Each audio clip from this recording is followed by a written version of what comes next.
Well, Colleen, it's good to talk to you.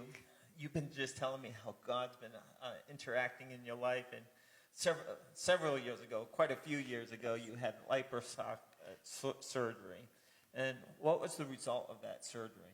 Well, the surgery originally healed okay, but then a short time later, I got sick and was coughing, and a hernia developed about the size of a walnut, right, like an umbilical hernia, they call it.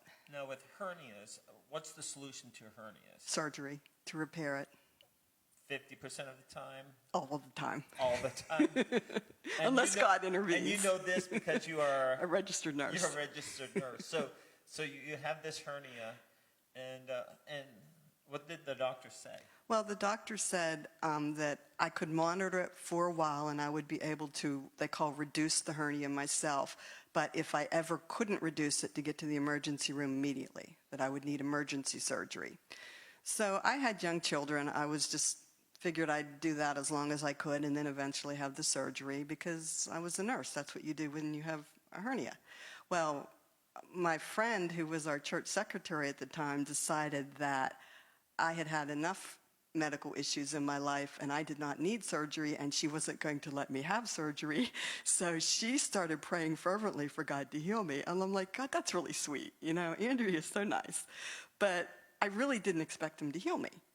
Right. I don't know why, I just didn't. So when you're a nurse true. And you're serving people, you're praying for those people that you're serving. You're saying, Lord, help them and right. heal them and right. give doctors wisdom. So you're praying all day long for healing, and you don't see it all day long, do you? No, but he does heal. He does. Sometimes he uses the doctors to heal. Oh, that's true. So I guess that was my perspective, that he would use the surgeon to heal me. But Andrea was not of that persuasion at all. So she kept praying, and finally I just reached a point where it was getting harder to reduce it. I thought, well, I just need to go see the surgeon. I need to get this done, and God will take care of the kids, and we'll get this done. So I went to the surgeon, and he examined me, and he looked really puzzled, and he said, who told you you had a hernia? I said, well, 3 different doctors. And I named the 3 doctors to him, and he stopped, and he sat back, and he looked at me. He said, I don't know what to tell you because you don't have a hernia now. So the Lord healed you yes, he did. Of this hernia. And Andrea was thrilled.